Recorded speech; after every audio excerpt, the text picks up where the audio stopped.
Everybody, today is Friday, the 15th of March, 2024, and we had a down week here, a rare down week for this year, and we didn't lose a lot of ground.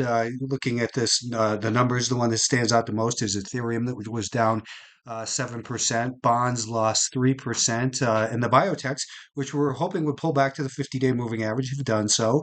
Semis were down a little bit. The S&P, the most resilient. Let's take a look at the charts and make some sense of it. On the left, we have the daily time frame. That red moving average is the 20-day moving average, and you can see we've been holding that throughout this most recent leg higher for most of the year. The green below is the year-to-date anchor, and the blue is the 50-day moving average. Here over on the right-hand side, where we're looking at a 30-minute time frame, we started to show a little bit of signs of fatigue here this week, and then today the S&P broke down.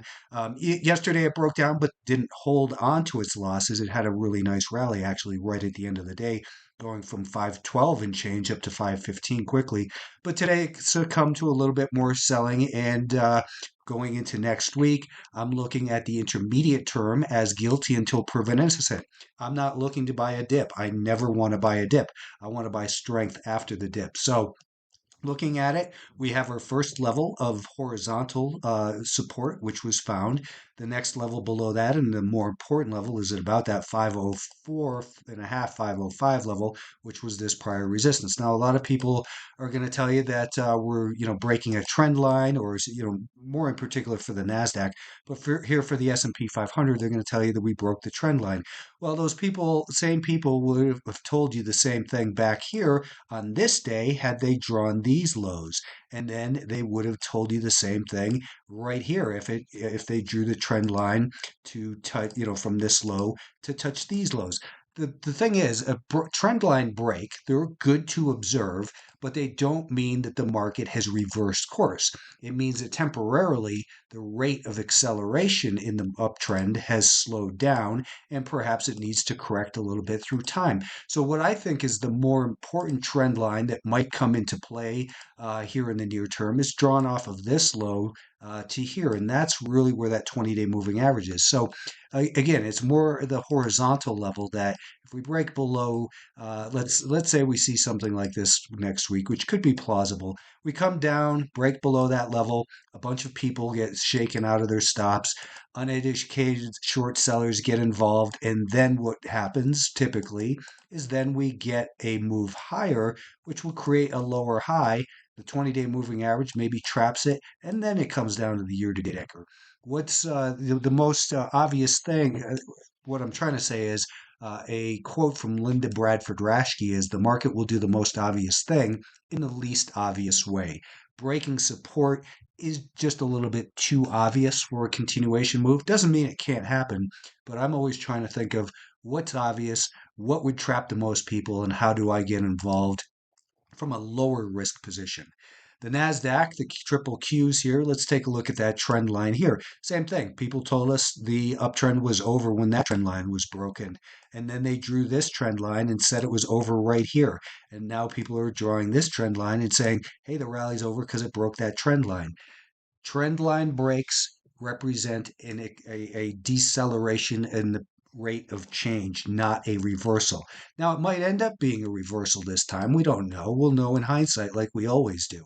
But we did break below the 20-day moving average. The S&P 500 is still holding it, but it's not the first time it's done that, and it's recovered very nicely this year from a couple breaks below that 20-day moving average. So I don't think it's really as important as maybe some people make it out to be. What's more important is this horizontal level. This is what we've been talking about, this 433.5 level. And same thing. What might happen is we might just continue down. I certainly don't want to be a buyer here. What I would prefer is that we rally up a little bit, show a lower high, and then start to break down, because then that would represent an intermediate term short sale against the primary trend. The primary trend is still higher. We still have a rising 20, 50, and 200-day moving average. Now, the thing about that 20-day moving average is is this, that, Monday, Tuesday, we get rid of this data. Then on Wednesday, we get rid of this data. In other words, if we rally up for a couple days and then get trapped underneath it, it'll begin to decline as we get rid of this information. So I think that this is definitely a level you have to be aware of next week, basically about the 426 area as a reasonable place that this market may come down to. Now you can draw another trend line that looks like this and touches this low and this low and kind of in that same area, maybe a little bit lower. So there's nothing that says we have to catch the 50-day moving average. Maybe we come down to there, and who knows, maybe this is the ultimate top. I'm not going to call it because we still have a rising 20, rising 50-day moving average, rising 200-day moving average, and odds just don't favor uh, a deeper pullback yet. So again, open to it, definitely. We're going to keep an eye on these anchors off the all-time highs as well. I should have pointed that out on the S&P 500 and on the Nasdaq right here, and now here on the Russell 2000. Not the all-time high here, of course, because this has been a big laggard and hasn't made the all-time highs the way the S&P and the Nasdaq have. And that's the weekly chart. But we are below a 20-day moving average, which is rolled over. I'm still thinking that we can come down to the conjunction of the 50-day moving average and the year-to-date anchor. We broke an important level of support. Maybe next week we get a real little rally back up into here. People think it's back to business, but then if we break back down, what we'd want to do is be aware of an anchor off of this low right here. So we would place an anchor here and then off of that low, and that anchor might start to look like this. And as it does that, if the 5-day moving average bears down on it, it pinches between those and then breaks down right here. That to me would be a good low risk short opportunity for a move down to here. Now, it's not a big move to the downside, so that's where position sizing comes into play, and I would only do it with a smaller share size. Semiconductors getting a much deserved break in here. They are still right at the rising 20-day moving average. And this is where we were 20 days ago, 19 days ago, 18 days ago. So that 20-day moving average is going to continue to ramp higher in the next 2 days, regardless of what the market does, unless it comes down to this level. I think that eventually we'll see a test of the 50-day moving average, but it's coming up at a rate like this. The 20-day moving average, maybe in a couple days, will turn lower, but on the shorter term time frame, this is what we spoke about last week was the possibility of it rallying up, creating a right shoulder, and then a breakdown.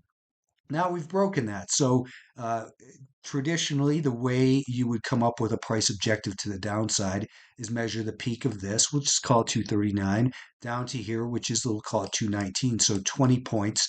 And then we would take that from this point right here, let's call that 228. So that would give us a downward objective, conservative objective of about 208 if in fact that's what plays out. What's more important is recognizing the intermediate term definition of trend. And if you're short here, what you want to do is have your stop above one of these higher lows. So let's say you shorted right here, your stop should have been above there. If you shorted over here, well, your stop goes above this level right now. If you short below this level, your stop would go just above this lower high. We use the definition of trend. But I wouldn't be shorting here, not after a decline from 240 to 218. That's about a 5 or 6% decline. So instead, I would prefer that, maybe we get a little bit of a bounce, create a lower high, the 20-day moving average rolls over, then we start to break down. So we're kind of, potentially at a little bit of a turning point here for these markets in the intermediate term. And what it means in terms of individual stocks is know where your stops are. I've been stressing this, that a lot of people still say, it only ends, this is going to end badly.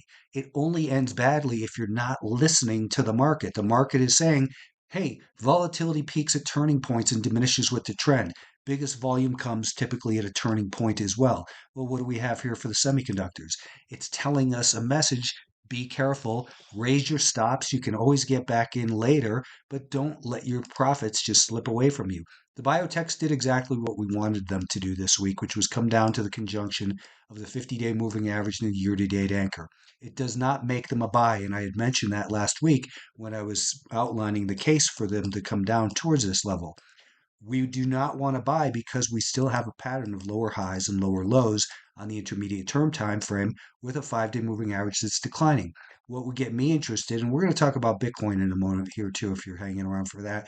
Um, and by the way, if you're listening, please give it a like and thumbs up, whatever, on YouTube, and subscribe. If we're looking for a buy of the biotechs, I'd love for them to come down, undercut this low, get that 5-day moving average flattened out, and then maybe something like this. And as they make a higher high in the short-term time frame, to be a buyer over here with our stop where underneath the most recent relevant higher low. So we would look at that and say that's a potential buy sometime next week. We've come down to the level of interest. We didn't buy the dip. We don't want to buy it still because we still have that pattern of lower highs and lower lows.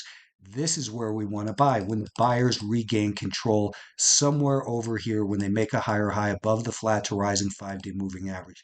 We don't have that yet. Let the institutions do the dirty work of creating the support in there. And then as it becomes a trend, then, we can safely get aboard. Super strong action in the financials. They seem to still be trying to, get magnetized up towards that all-time high.